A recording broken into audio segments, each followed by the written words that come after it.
Yeah, I try not to be too strict with barriers and rules and regulations. They'll tell you 1,000 things about how you're supposed to do anything, Yeah. everything, all the things.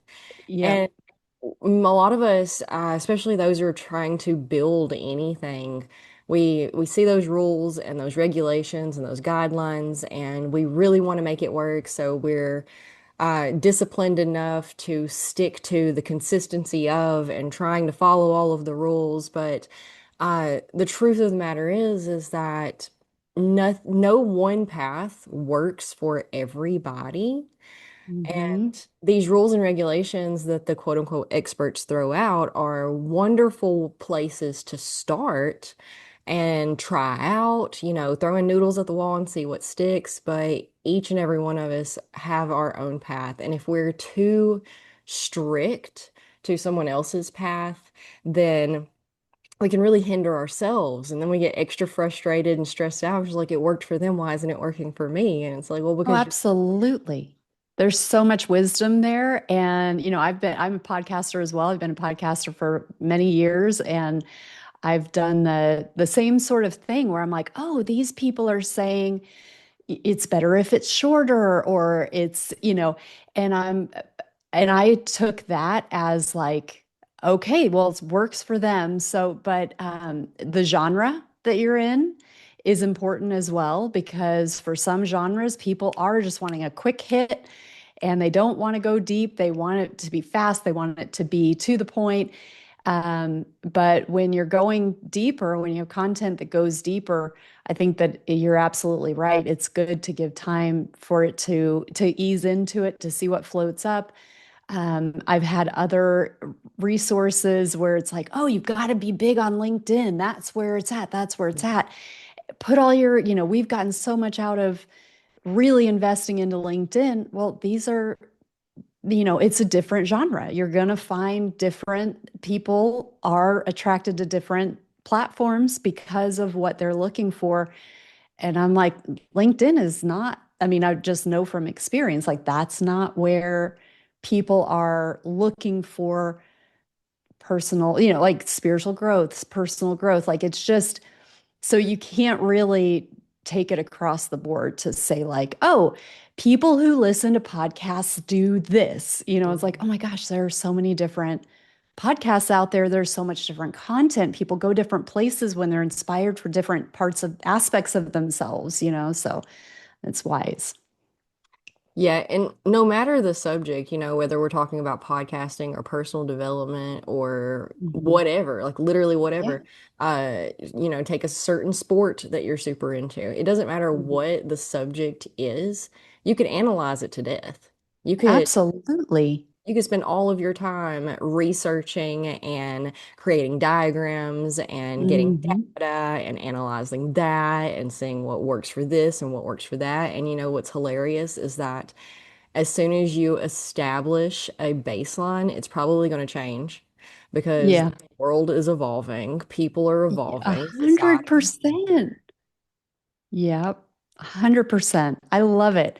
I can tell there's a little bit of the rebellious nature in you, which I resonate with so strongly. Yeah, not by design. I didn't decide to be rebellious. It's just Me too. innately, apparently, how I was designed. Yeah, for me, it wasn't something that I wasn't like necessarily, it wasn't a big part of my makeup growing up. I had little bit as a teenager, but mostly trusted the authority, wanted to stay in line, and there was just a little part of me that sometimes wanted to like push a little bit. But for the most part, straight and narrow. And then when I got older, just following the rules, doing what I'm supposed to do, and what it, really fell into line. And that's been part of my awakening has been this like, wait a minute, what is going on here? No, there is a lot more outside of these boundaries here. And actually that's part of the journey is like, let's get outside of these boundaries and explore there. And that's where the joy is for me. Yeah, I think a lot of people struggle with that. So many Mm. people just do what everybody else is doing. Hmm. I was having a conversation with my 7-year-old a couple of months ago, maybe, and I've been thinking about it. And we were talking about the differences between my sister and I when we were growing up, and how I was the rebellious one, but like I wasn't trying to be rebellious. I didn't say, oh, well, I'll show them or nothing like that. I was just like, oh, well, why? You know, why do I have to do it like that? Why can't I do it like this? Or why is that, like just why? I was just curious. And my sister was never that person. She was just that's the way it's supposed to go. Okay, then I'll do that. And my daughter was like, "Well, why didn't you just look at what she was doing and copy what she was doing?" I was like, "Well, for one, it never occurred to me to do so. And for two, I couldn't figure out exactly what she was doing differently compared to what I was doing differently. I just knew that what I was doing differently was making everyone angry, and Hmm. what she was doing wasn't. But point being is that apparently most people just kind of fall in line and they do. And I think we're designed that way. If you're looking at we used to live in these close-knit villages and we're communal creatures by nature. We needed each other to survive.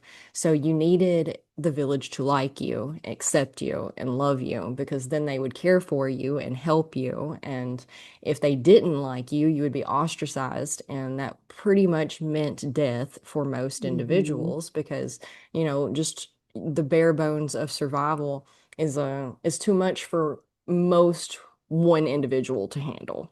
Hmm. So not only are we kind of hardwired to fall in line and do what everybody else is doing and gain that acceptance, we're, our parents were hardwired to want, and this is like genetically, biologically hardwired to do whatever we can to make them like us so that we survive. Because if you like us, we're Hmm. more likely to survive. I don't know what happened with me. I didn't get it. But a lot of people, we wake up in our 30s or 40s and we're like, oh shit, I'm, life is finite. It's going a lot quicker than I expected it to, especially like the older you get, the faster things seem to move. And I better hurry up and figure out who I am, what I want, what makes me happy while I still have time to do so. And then I think that's where like midlife crises usually come in line. Yeah.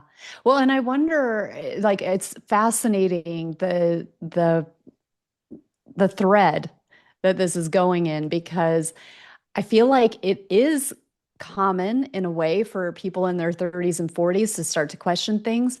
But I think that the amount of people who are doing it now Hmm. is unusual. It Hmm. hasn't, people haven't.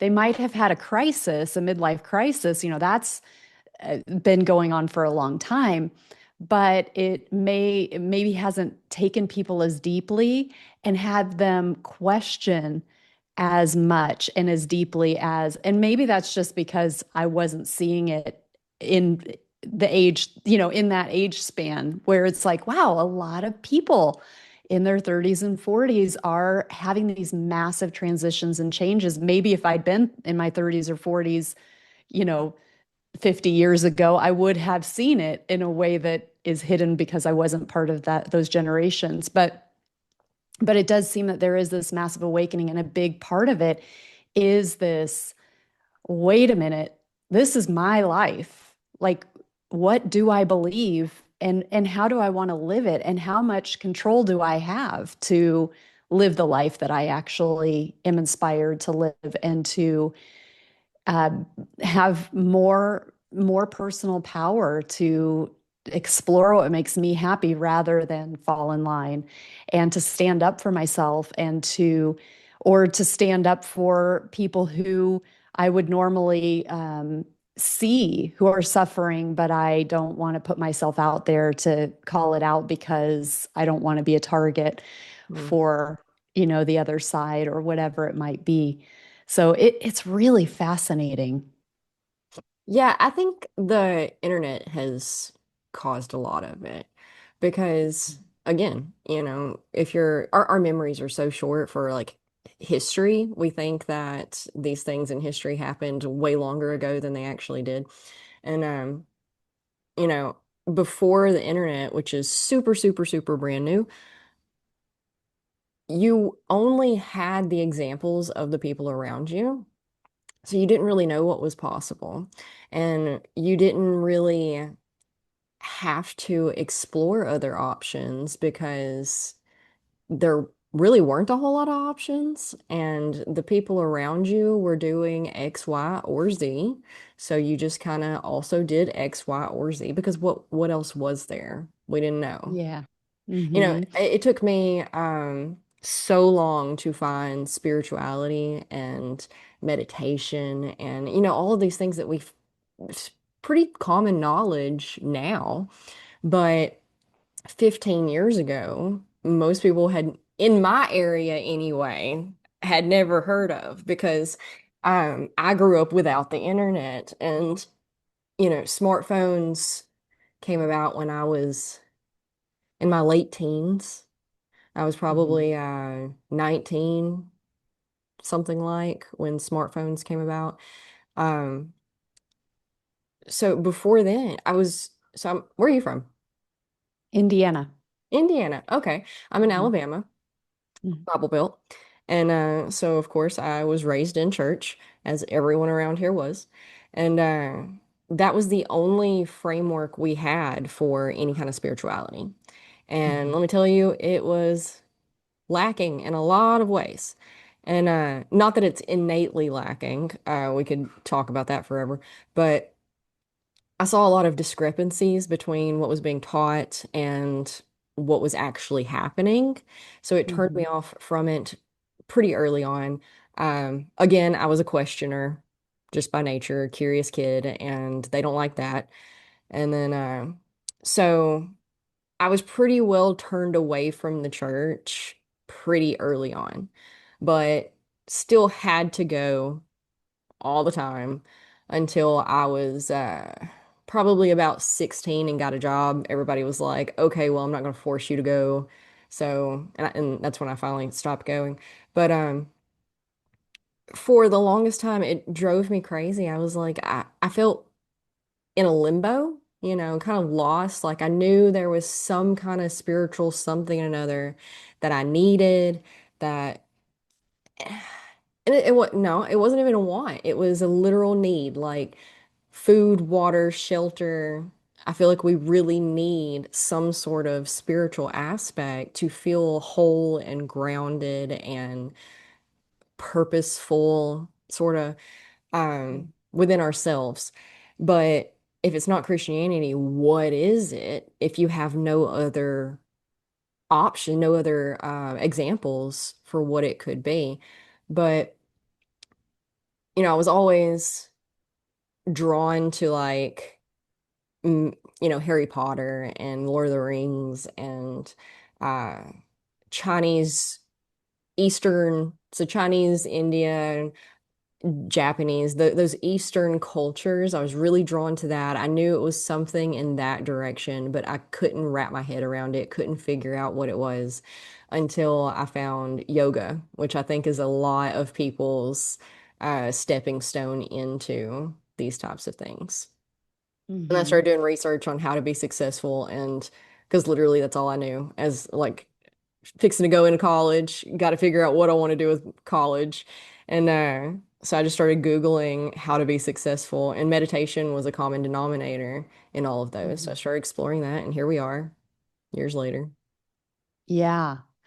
Yeah. So much of what you said has woven this tapestry. We could take it in so many different ways. One of the one of the things being the way that humans are designed, and that our survival is dependent upon seeing what's happening in our communities. And your point about the internet and how that has informed us because it gives us access to knowledge that we didn't have when we were limited by what our community, our physical community was sharing. Hmm. But there are, and the role of religion in terms of how that helps us or colors our perception in an inaccurate way.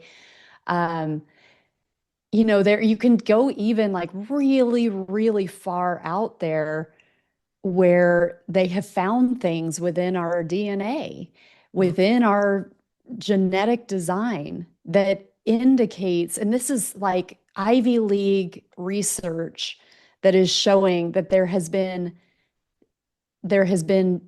alterations within our DNA structure with like fusions of things that where it's really obvious that like something has been tampered with at the DNA level in the human being. And there it's wild, and this is not like alternative kind of out of thin air. Again, this is Ivy League academic research where they have looked at I don't remember if it's like the genome, the gene expression, but it's DNA related. And it's like something is fused in there that is not an organic kind of thing, where like, and this would have happened thousands of years ago. And so that's like, well, how has that been introduced, and what has that done to us to design us to be so susceptible to control and to like being, like, okay, it's in our DNA that we are like social creatures to the extent that we will just keep mocking what everything, and stay the course. It seems like there's some sort of manipulation that has happened to facilitate that. So that's like a whole rabbit hole, and it Sure. sounds crazy, but like you can go down that rabbit hole and see these academic papers that are like, we don't know how to explain this.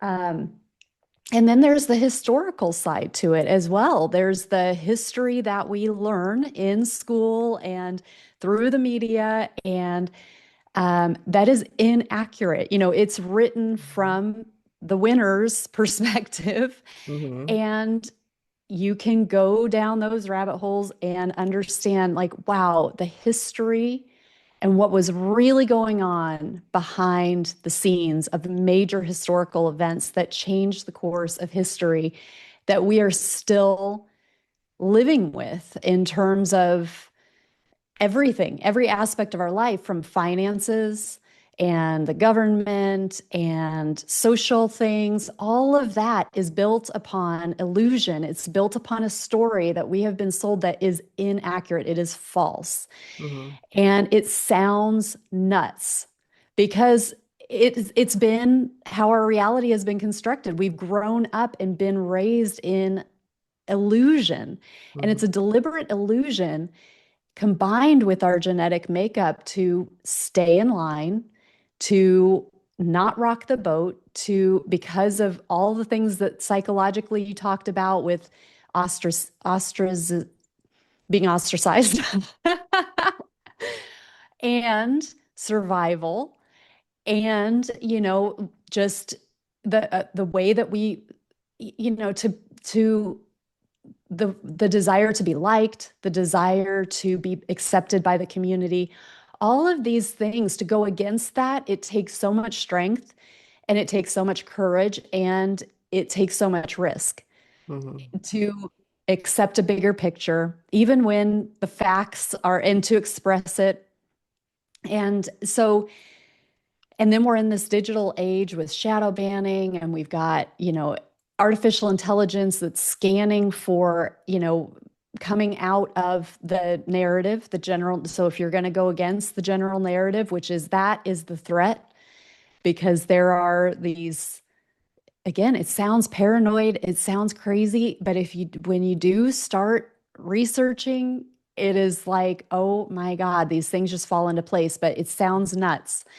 But there are the true power that is controlling and the true power that is behind everything you've talked about in terms of why we stay in our lane, why we follow each other, why we what's it called? Self-regulate, not Mhm. regulate, but like self-censor, and we Mhm. censor each other and we keep each other in line, we keep ourselves in line, we don't draw outside the lines too much. I mean, we might push the boundaries, and as we get older and as humanity evolves, we're pushing it more and more and more. But historically, it's been so risky to do that. It's still risky on a lot of levels. Um, You'd literally get burned at the stake. yes, yeah, you would literally get burned at the stake generations ago. Now there are equally, I mean, maybe not equally, you probably aren't, but you could get Depends on what executed. I mean, country you're this, in. pardon? Depends on what country you're in.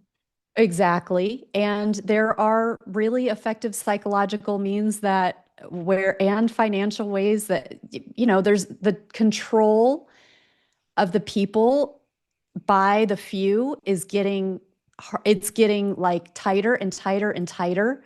The more digital we go, the more easily we are controlled because our finances can be easily controlled. And so there are plans out there to say like that are very like Black Mirror things where it's like, well, if you fall outside of these social lines and you're going to go against, you're going to pose a risk that way, well, we'll freeze your digital current. You don't have access. Now you don't have access because you're trouble. And Hmm. we can just easily flip a switch and say, nope, no more for you until you do what we said. So it's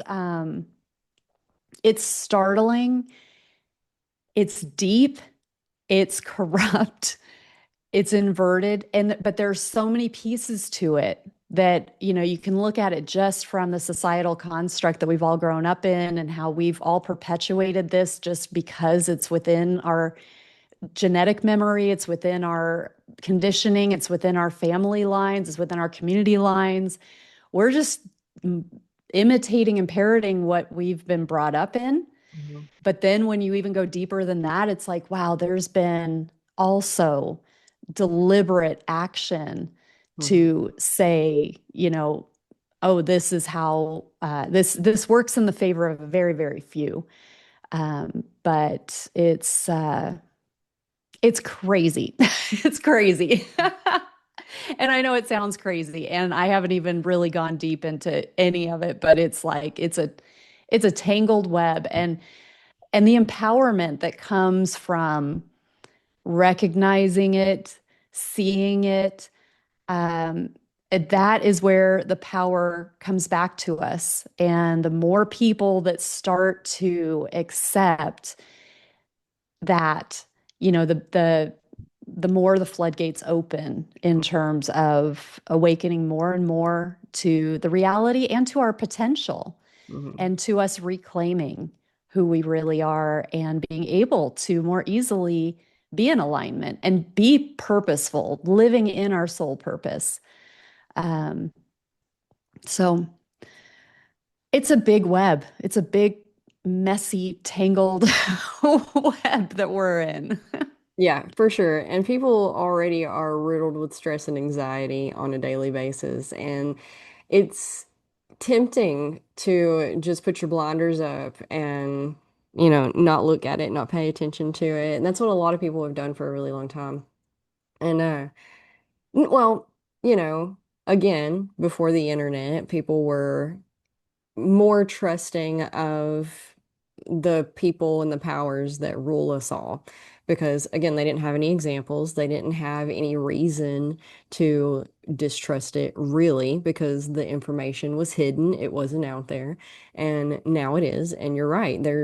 You could spend, and people do. We have all sorts of online voices and faces that spend every waking moment researching all of this for us, which is wonderful so that I don't have to. I love people that are doing things so that I don't have to. And so you come back to, okay, So if all of this is true, what could I possibly do to help any of it? And in that being said, I would say that blinders aren't necessarily a bad thing as long as you're staying focused on yourself and what is healthy for you and those around you. You know, getting back to the community, making things a little bit smaller. It's think globally, act locally type of thing. You know, we can all get really swamped with the mess that has been made for us. And most of us can't really do anything in the grand scheme of things, but we can do a ton in the small scheme of things. And those small things ripple out and become big things. They touch all of the things in the world, you know, the butterfly effect and what. So, you know, just those itty bitty changes. And I think that AI is I actually love it. I love that it is muddling the waters of the internet because you know we've all heard, you know, we were raised to, you know, don't believe everything you see on TV, don't believe everything you see on the internet. And even though we've heard it and heard it and heard it, that's exactly what most people do, is that they believe exactly what they're seeing on the internet. And which is so funny to me because somebody just a couple of days ago was talking to me about Google researchers or Google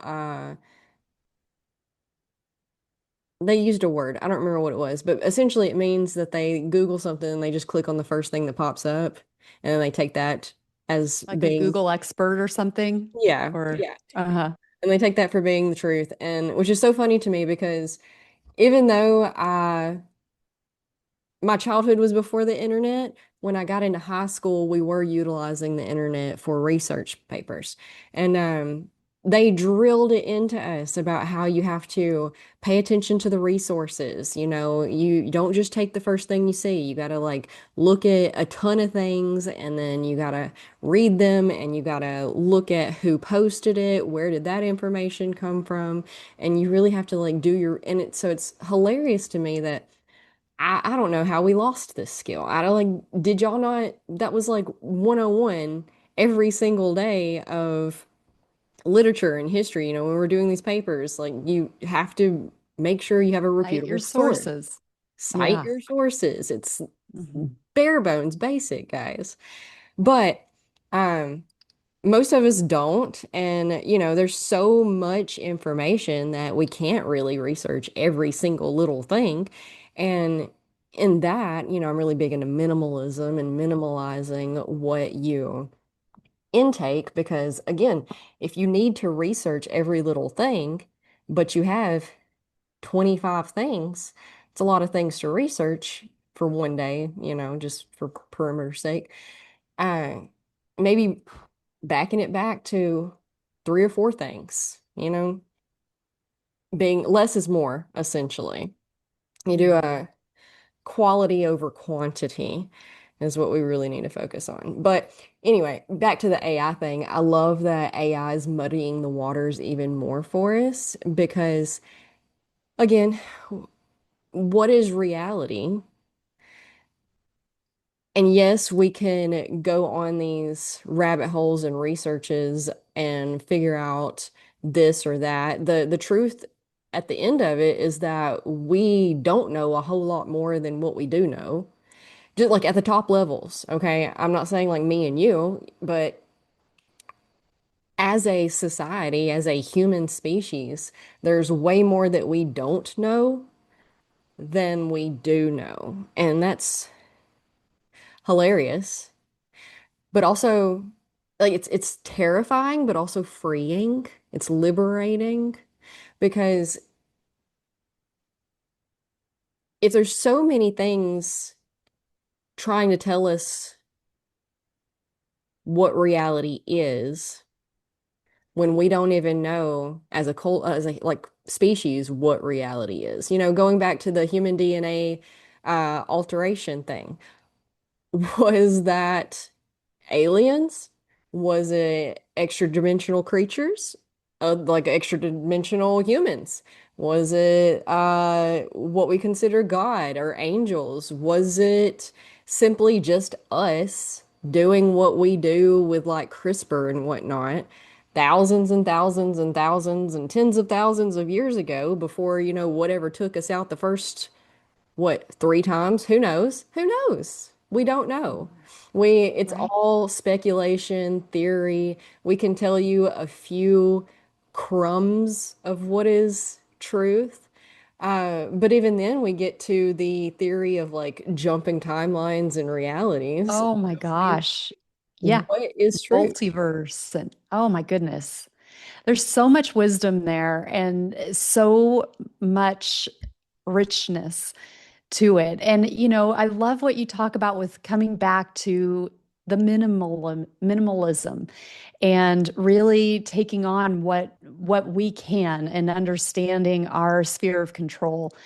And I think it comes down to, in addition to what you're saying, because I wholeheartedly agree with what you have already said, but it's the more that we can reconnect with the truth and authenticity of who we are beyond the physical, beyond the thoughts, getting back to this, something that you mentioned earlier with this deficit of the of our spiritual understanding and our spiritual reflection in the mainstream in our society. You mentioned the Eastern cultures, and that's more ingrained in their reality of society in a lot of places than it is here in the West. Mhm. And so the deficit that we experience as humans, the incompleteness, because that is just not a fundamental foundational part of our existence in this society. And so when we actually take action to nurture that and to grow that and to feel that connection, that helps us to come into the moment, yes, where then things become a little more bearable. What's right in front of me? What do I have in my sphere of control? What can I do with that? But Mhm. it reconnects us also with that innate intelligence that's within us, that intuitive intelligence that goes beyond time and space. And it hits on so many of those aspects that you were mentioning. But it's like that's our connection to the mystery. And it's our connection to our purpose. And it's our connection to what is appropriate for us right now? What is important for us right now? What is the next best step for me right now? Because I can be flooded with what do I need to know? What do I need to understand? Let's just take, we started with like the true history. What is the true history? Okay, well, that's could go in a gazillion different directions. You mentioned like which iteration of reality are we in right now? Like, do we want to should I explore Atlantis? Should I explore Lemuria? These things that are, like we don't even accept as real in our mainstream society, that they're legends. Do I go into those rabbit holes, and is it appropriate for me to research that? Do I go into how the financial system was created? Is that appropriate for me right now? Is it, because, and we can get exposure to all this. Is it better that I look into the corruption that's happening on this planet right now in the, our government or foreign governments or corporations or whatever it might be, the tech world, whatever it is? There are all of these things that we can get enmeshed in that change our perspective of reality and change our understanding of what we're a part of. But it can be overwhelming. It Mhm. can be psychologically taxing. It can really be disempowering get if we get pulled into it, and then it's like, oh my God, the deck's stacked against me. I'm just a pawn and I'm imprisoned by this.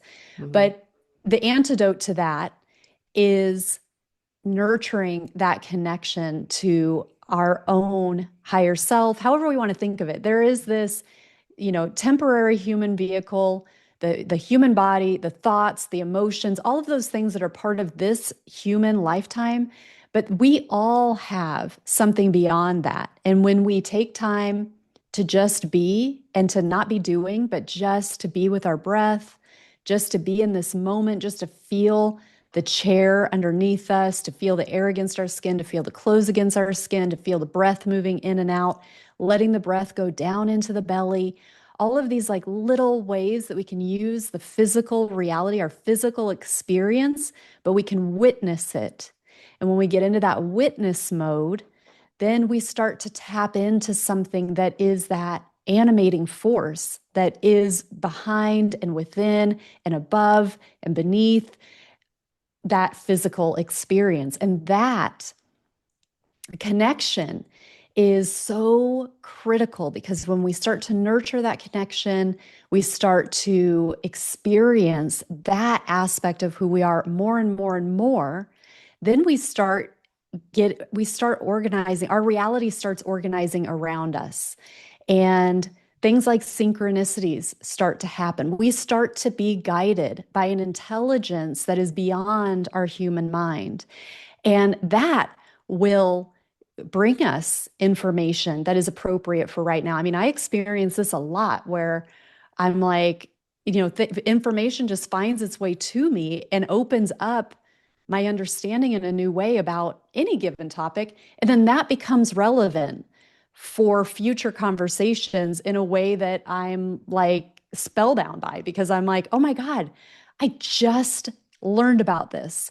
And now it's really, it's really helping in a conversation or a problem that I'm having or a decision that I need to make in a way that it wasn't like that problem showed up or that conversation showed up and it caused me to then want to go and research it.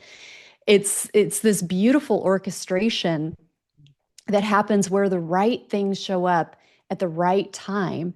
And that is a reflection of our reality beginning to shift because we are coming into this deeper alignment with the greater reality, Mhm. the reality beyond, the mystery beyond this human experience. And that's where the rubber hits the road, right? Where we can just feel like we're in this chaos.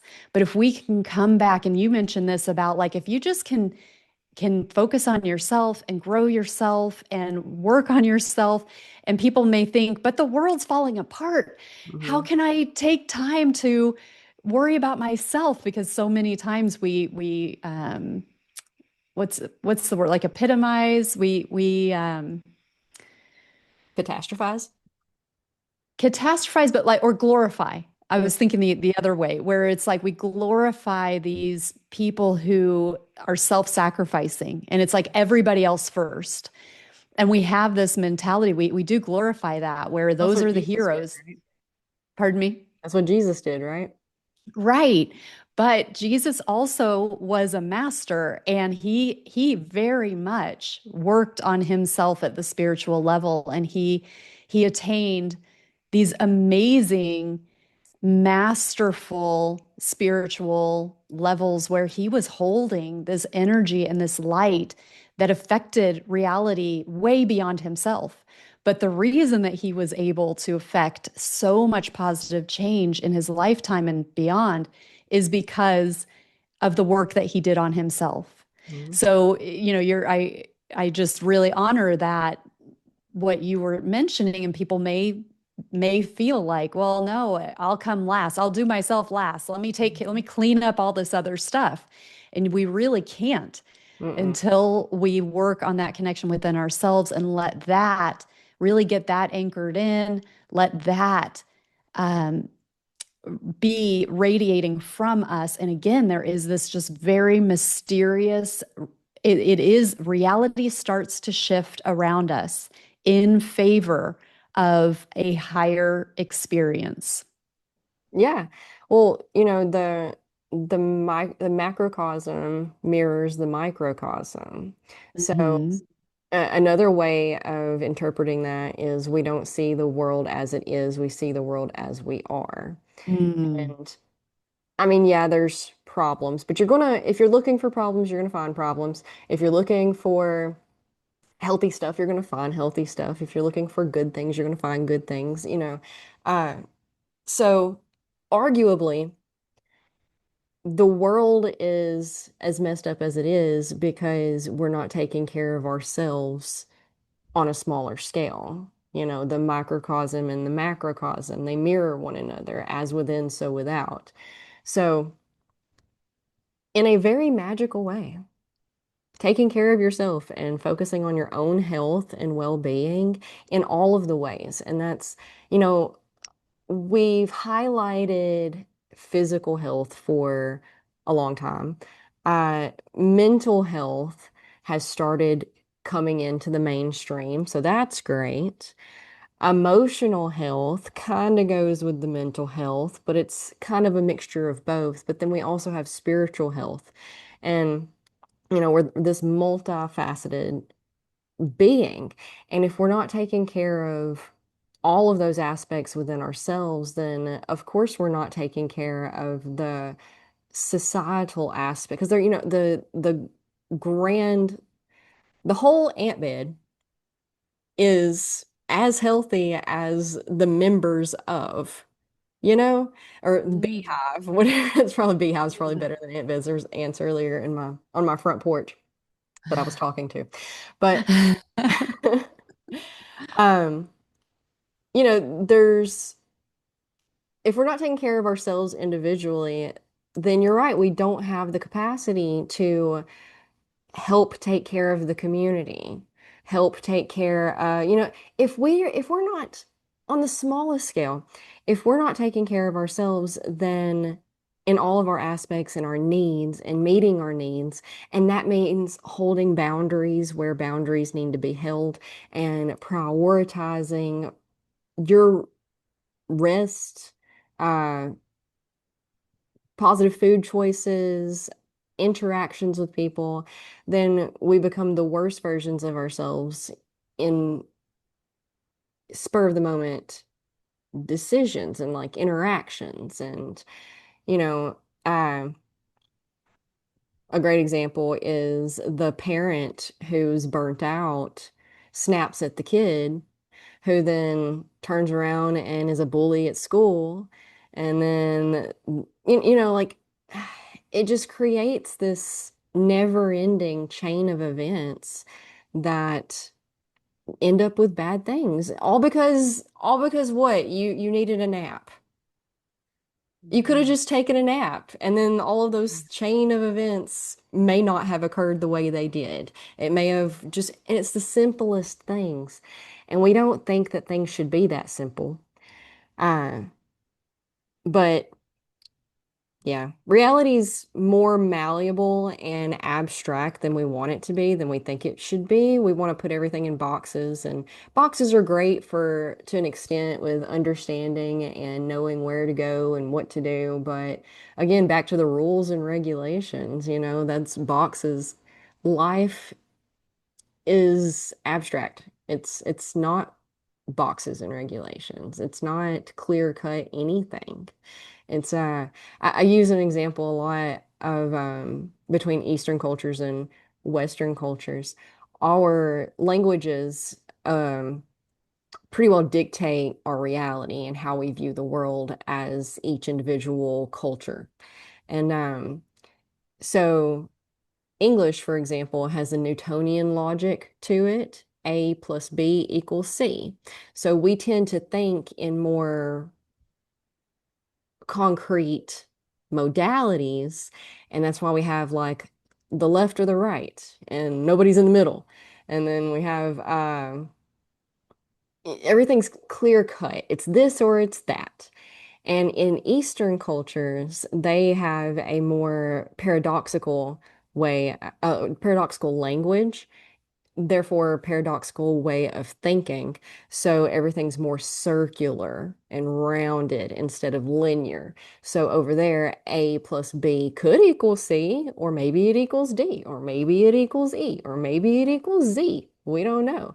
And they just kind of accept that. So everything's more loose. And with, you know, boxes and constriction and tightness, tension, When everything's more loose and rounded, everything's more free, more laid back, more relaxed, which is hilarious because we're the land of the free, not them, right? Uh, but it comes back to, since it's a circular way of thinking, the individual loops back into the communities, loops back into the family, loops back into the, so all of these traditional uh cultural, I guess, rules that they have, or it's more like guidelines that they have. They're no concrete rules. It's more like guidelines and expectations. They understand what's good for the individual is good for the whole, and what's good for the whole is good for the individual. So it becomes this more synchronistic synergy rather than, just that in fighting that in. Yeah. I love that. I've not really thought about it from the language perspective, so I really appreciate that. And it makes so much sense. And it Beautiful. makes me think too of like how in our society, you're right. We are very black and white. I think that's something for us to overcome where it's, there is a softness, things can be both. And that's been a big part of my spiritual path is opening myself up to it's not just one thing. It's never just one thing. You Mhm. know, even in the, mystical experiences that I've had, the metaphysical experiences that I've had, where it's like, and what I mean by that is maybe I have an inner vision. And for the longest time, it would be like, oh, did I make that up? Was that my imagination? Or A different was timeline. that, what's that? It was a different timeline. Yes. Was it a different time? Was it, did I, was it my imagination? Was it real? Was it a being? Was it a guide? Was it a ghost? All of these things. And it's like, it's not one thing. It's not just the imagination. It is part of a higher like the higher consciousness uses imagination, but is it one, is it was there an element of the imagination? Like did I make some sort of choice to focus my inner sight in a certain way that helped to amplify that? Yeah, that's probably likely too, that there was some part of my imaginary process fed into that based on some input that came through from something beyond just my creative capacity. But we also have this with I think like I don't follow a lot of like Dr. Joe Dispenza, for example, but he's done some incredible work around intentionality and breath work, but the science behind that, like what the knock-on effect is. And I think within our culture in particular, we have such a heavy reliance on scientific data. Mm-hmm. And we really want to know. And that is very black and white. It's like, what happens to the pH of the blood when you do this? What happens to the antibodies when you do this? And we want that concreteness to be like, is it this or is it this? Does it do this? Does it do that? And we can get information, we can be informed, we can increase our understanding of things, but we take things as such hard and fast truths. And things like the placebo effect are there showing us things are not black and white. Mm-hmm. Things are not black and white. The double There slit is this, experiment. say that again. The double slit experiment. Yes, the double slit experiment. It's the observer effect. How much does what we're trying to see impact what we see? How much does, and that's just at the, pure intention level. How much does our intention weigh into what we observe? Then, if we kind of go back to where we started with this conversation, then you've got things like just the malleability of humans to be able to be bought and sold. You do have that element when it comes like science is not impervious to money infiltrating and buying results, or saying, we're only going to fund, this is what we want to find, this is who's getting our funding.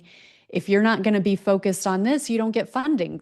That means you don't have the resources to do the research that you want to do. That's a reality that's happening across science. So I don't want to like discount the scientific community, because there are some really amazing things that come through, but that is a reality that is hard to accept, because we want to say, hey, science.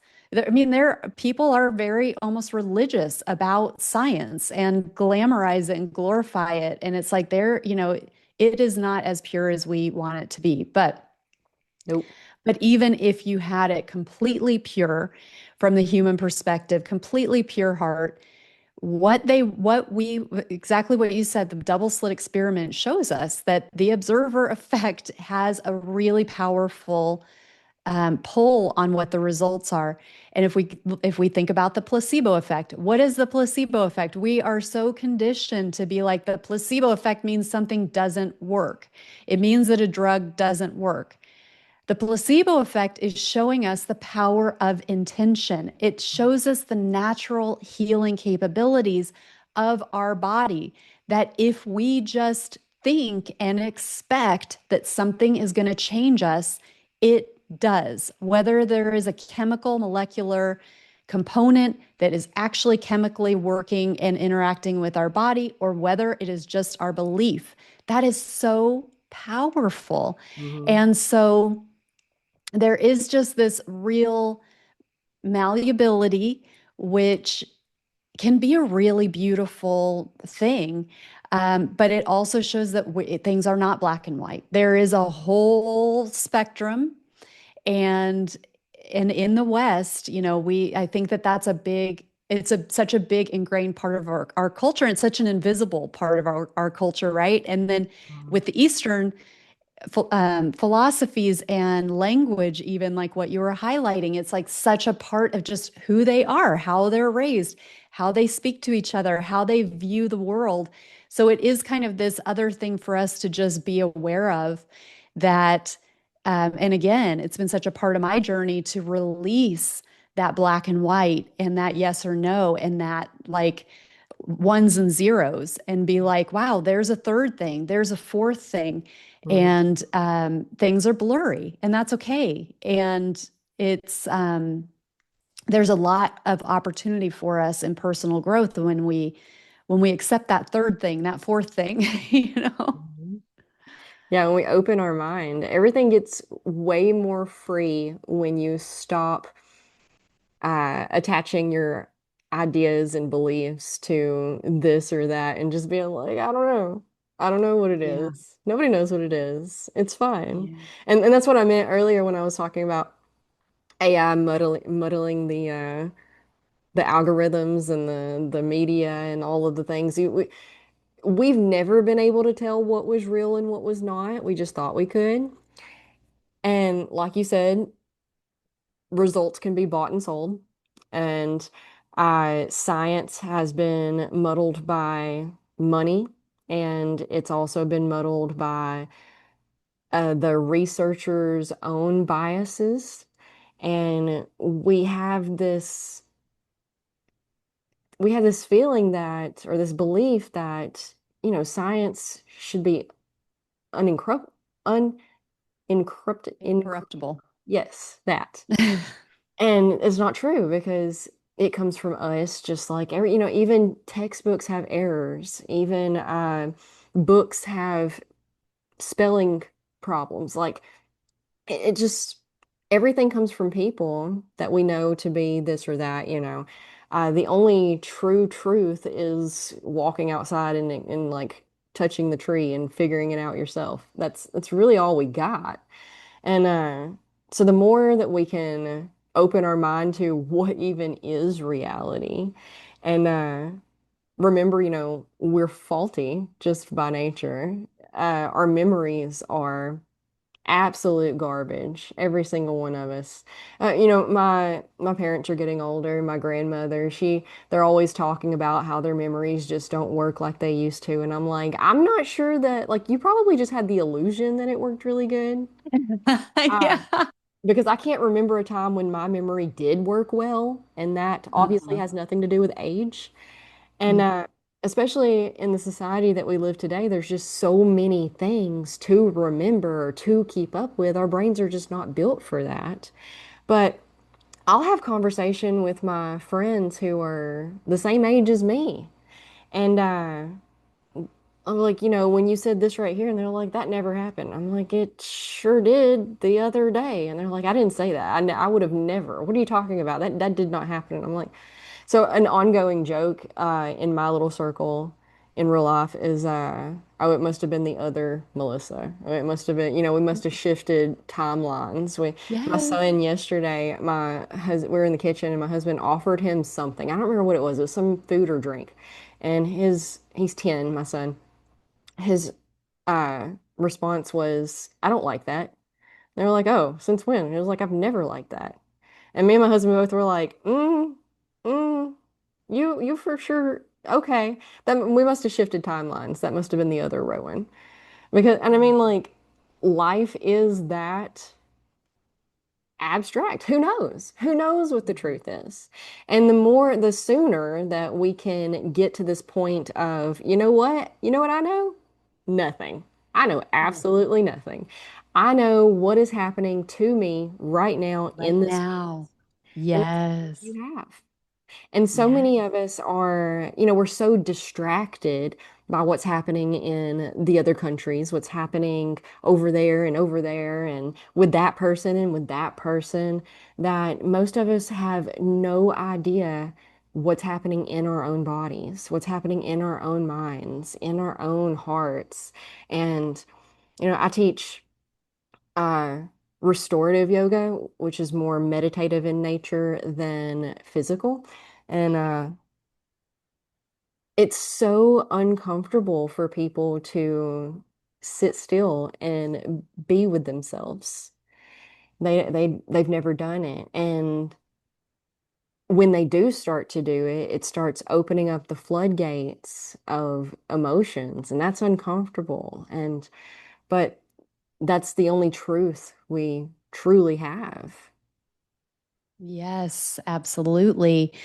I love that so much. And it's not only that discomfort and our avoidance of wanting to do that, because I guide a ton of meditations. Meditation is, you know, my restorative yoga and talk about needing to just sit there and be with yourself, and the bravery that takes, and the discomfort, and the um it flies in the face of productivity in terms of how we understand it.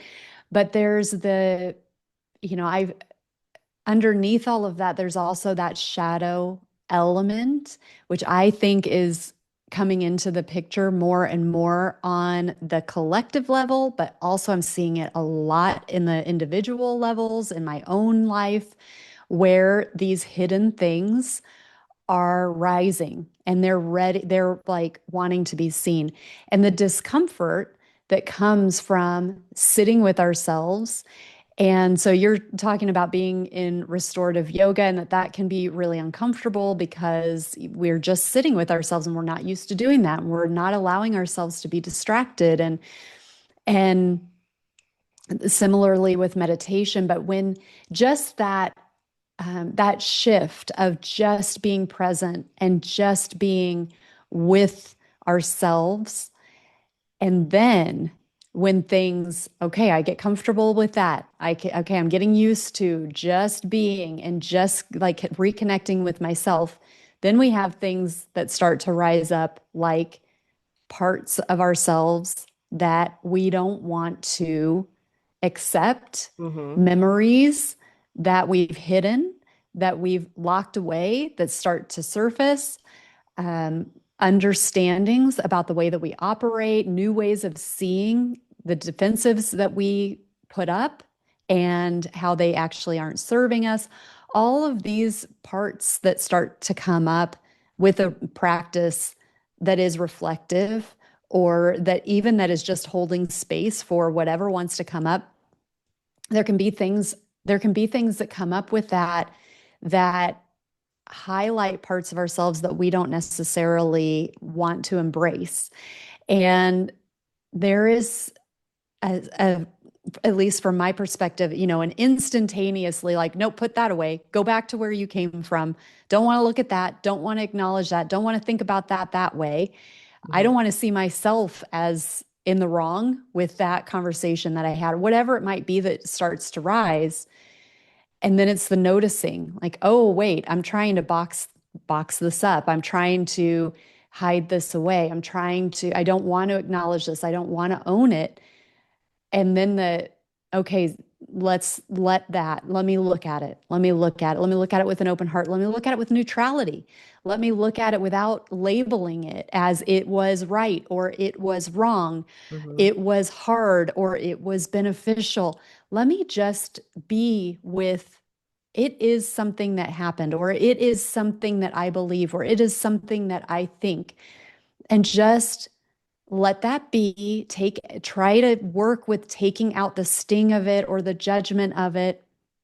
And then what we gain back as we practice that is that more energy. It's more of us. We get so much from opening ourselves up to discomfort, to um, shadow, to things that we naturally want to dismiss. And it comes back to that neutrality. It comes back to holding that space of not letting things be linear, but okay, this is coming back around now. Here's this spiral or this circle where even things that I feel like I've gotten through and I'm on the other side of, they might come back in.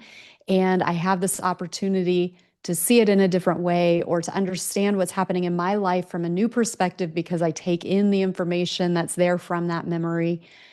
I incorporate that. I give access to it. I give acceptance to it. I learn from it. I become more compassionate from it, or whatever the opportunity is that's being presented with that. But there's so much depth with that. There's so much opportunity. There's so much wisdom that can come from that, but it isn't easy. Mhm. It's this gift that comes like a dragon, where maybe we have an aversion to dragons or something, or, it's like, but there is a gift in there for us, like a real gift to help us evolve, to help us to expand more and to hold more and to increase our wisdom, our compassion, our love, and our acceptance, and to show up in a more authentic, integrated, whole way, you know? Yeah. Maybe that's where the mythology of slaying the dragon comes from. Yeah. But we all have the yin and the yang, and we need the balance. We need the light and the dark, the contrast to understand, to evolve, to develop, to get through it. And yeah, it's scary because people, we all want to believe we're a really good person, right? And well, really good people don't have thoughts like that. Really good people don't have urges like that. They don't have, but the truth is that the difference is what you choose to act upon. You know, Mm. um, being a new mom was really hard for me. This is an example I come back to. Uh, it was really hard for me. I didn't really have a support system. It was just kind of me doing my best. And there was this mom when I was a new mom who had killed her children. And it was on the news, it was terrible, terrible. It's happened countless times through history. And I remember standing in my grandmother's living room and she was telling me about it and she was like, I just can't imagine hurting a baby. Could you imagine ever doing that? And me who had, not slept in months with a very clingy child who just screamed in my face. 24/7. What I said was, no, no, I could never. In my head, I was like, the only difference between me and that woman is that I choose not to. I choose not to go that extreme route. I choose to hold on to the strength of just making it through the rest of today, making it through the rest of tomorrow, knowing that tomorrow is going to be exactly how today was and that it's eventually going to end because they're eventually going to get bigger. They're eventually going to grow older. They're eventually going to be able to tell me what's wrong rather than just screaming in my face and smacking at me and, inconsolable. So, you know, having the strength is hard, but it's all about just that doesn't mean that I'm a bad person. It doesn't mean that this is walking on glass here. A lot of people's not going to like that I say this, but it doesn't necessarily mean that she was a bad person. Maybe it just means that the situations and circumstances that led up to that moment, they could have been different had other things been different, you know? Right. And we can't know. We can't pass judgment, honestly. Mhm. I mean, we love to pass some judgment, but passing judgment on others means also passing judgment on ourselves and vice versa. I'm not a sympathizer in any way for people who do evil things, but we all have the capacity to do evil things under the right circumstances, under the right situations. None of us know what we're capable of until we're faced with the moment of doing this or that, making that decision in the moment. And some people make really bad decisions. And some people make better decisions. And most of the time, it all comes down to um, needs being met. If people's needs are met, from start to finish, generally speaking, if their needs are met and everything is, they never have to struggle, they never have to fight. Sound like that. I think struggle is necessary. A certain amount of hard makes you or develops you into better whatever, right? So surely soft and cushy everything isn't good, but also having the support that you need makes all the difference in the world. And I think that's what a lot of people uh, are struggling with. I think just coming back to the community and support systems, supporting one another, doing what you can to be there for the individuals in your life. Just most people just need somebody to listen and to be a witness to their struggles. And that in and of itself makes all the difference in the world. But uh, up until very recently, I think most people were not emotionally available for that. And, it's inconvenient. Emotions are inconvenient for everybody. And if you're struggling paycheck to paycheck, you don't really have the emotional capacity to be there for someone else who's struggling with something that seems uh, minuscule, minor, non-important. But, and that, that's where we come into like parenting situations a lot of the time is your kids screaming and crying about something dumb and you're over here like they have no idea the real adult struggles that you are dealing with every single day and they're seriously pitching this big of a fit because they wanted the blue cup instead of the purple cup. Are we serious right Right. now? Yeah. But but being able to be there emotionally for even the dumb things is it can really make or break a person. You know, the Absolutely. even the villains are the heroes of their own story. Yes, absolutely. I love that. And part of it too is the the thoughts that, you mentioned about could you ever even think about that, or could you ever even imagine that, or whatever. But we are also we're these electromagnetic beings, and we're in this thought field Hmm. of electromagnetic thoughts. And so we often think that our thoughts come in and we create our thoughts, right? But so often we have thoughts that are coming in that are not even our thoughts. Hmm. It's part of the community aspect of what you're talking about. Like, what are we exposing ourselves to? What is the soup that we're in from an energy perspective? And what's being fed deliberately into the thought field through the media and through other, where we're being, there are thoughts that are being pumped in, and then we're tuning, like more and more people get tuned into them, like for the news, like just thinking of you talking about the woman who committed the Atrocity. pardon me. Atrocity. Yes, right. um but you're saying, like, who knows what was going on with her, and the judgments that we have of just looking at that act.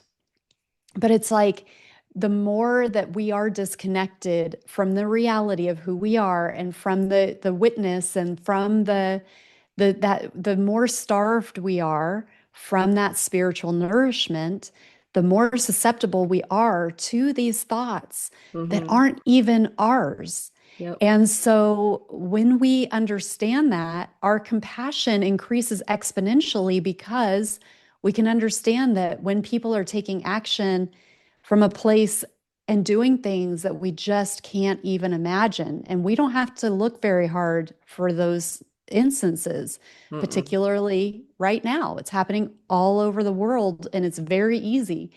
And it's heartbreaking what we're seeing. But when we understand that there is this spiritual deprivation that's happening, and it literally it weakens our energy field, it weakens our energetic defenses, and it means that thoughts can penetrate and take hold that aren't even from us, but they Hmm. sure sound like us. And they start to infiltrate, and they get cycled. We cycle through them, and it really starts to sound like our voice. And that's comes back to the work, the importance of really nurturing that spiritual aspect of who we are, because that strengthens us, and it helps us to be more discerning, and to recognize, maybe we don't even consciously recognize, like, wait, there's a thought in here. That's not my thought. That's not my voice. That doesn't feel right. That doesn't, like, my spidey senses, like, we might not be tuned in to those subtle cues that we can get more adept at reading, but we may just be able to build up more of a barrier to say, like, okay, I'm more impenetrable from those external forces, because I have a more solid connection. And literally there's this energetic buildup that happens that makes us energetically stronger, so that that type of thing can't infiltrate as easily. I don't know if that makes sense, Yeah. but Yeah. The wisest of us all are those who have faced the demons and won, right? yes, The slay the dragon. Sometimes we Yeah. have to slay it more than once. Yes. Yes. You got the Hydra. The more heads you cut off, the more heads it grows. We can Yeah. find these correlations in all sorts of things. Once you start seeing the patterns, you see them in everything. And Mm. yeah, you gotta, running from it is just going to make it bigger and louder and more problematic. Turning around and facing it is literally the only way. The only way through it is literally through it. Mm-hmm. No, that's hard and sucks, Yeah. but it's generally pretty rewarding on the other side if you can get to it. You feel stronger, you feel more confident in all the ways. Yeah. And a About lot of times our imagination about the worst possible scenario that's going to happen Mhm. if we, make this choice that we're so afraid of and confront the dragon or whatever it might be, our minds can take us into some really crazy outcomes, again, worst possible scenario. So often we are so surprised by what actually happens. And Yeah. it's not the worst case scenario. And even if it is the worst case scenario, it's really, not as bad as we think it's going to be. hmm Yeah. Just turn around and face it. Yeah, So this has been a absolutely. lot of fun. I know you have Yes. another meeting, so I figured I'd go ahead and start wrapping things up for you, for us, for everybody. Uh, Tell people about your book or where to find Yeah, the absolutely. podcast. We need to plug. Yes. Yes, thank you so much. Thank you for having me. This has been just so much fun. You're so full of wisdom and insight, and it's been a great discussion. My name is Kara Goodwin, and my book is called Your Authentic Awakening, A Guide to Everyday Spiritual Living. And I get into a lot of the concepts that we talk about today. There are some really practical things that can help us that aren't you know, I I feel like sometimes when we're on a path of awakening, we idolize I'm going to run off and go to the Himalayas. And a lot of people don't do that, but they might think like, well, I'm not going to get anywhere if I stay in my current life and I just try to have some small changes that can lead to big changes. And so the whole purpose of it is like we are part of the modern life. We are part of everyday living, but we can really transform and not turn our backs on what we already have created, but keep taking steps forward. And it doesn't have to be a, huge there's low hanging fruit. And so, how do we maximize that? And what are some small changes that we can make? So, I've got those throughout, but it's also the story of my own awakening and my journey, things that have been very, very powerful to help me to wake up to new understandings, what those understandings are, how they fit into the bigger picture, but also some missteps that I've had, some things that it's like, oh, I learned a lot from this because it was a really painful lesson. We might even argue that it was like the wrong direction to go in. Um, Ultimately, everything can serve us when we learn from it and we apply it. But what were the warning signs that I didn't heed? So there's some of that in there as well. You can get that on Amazon, Barnes and Noble, Your Authentic Awakening. You can also get it on my website, which is karagoodwin.com. I have free resources on there, free meditations. I have a 21-day Learn to Meditate course if you want to learn more about meditation. I am very into sacred geometry, so I have a sacred geometry workshop where you can learn about sacred geometry and how to do it. Um, Other workshops in there, the recorded workshops that are really valuable. And then my podcast is Soul Elevation. You can get all those episodes on soulelevationpodcast.com. Cool. All right. Yeah, this was a lot of fun. I really enjoyed it. And if you'd be interested, we'd love to have you come on in like a year and catch up and see how things are unfolding still for you. Yeah, let's do it. All That would be right. awesome. Good. Thank you, Savannah. Thank you.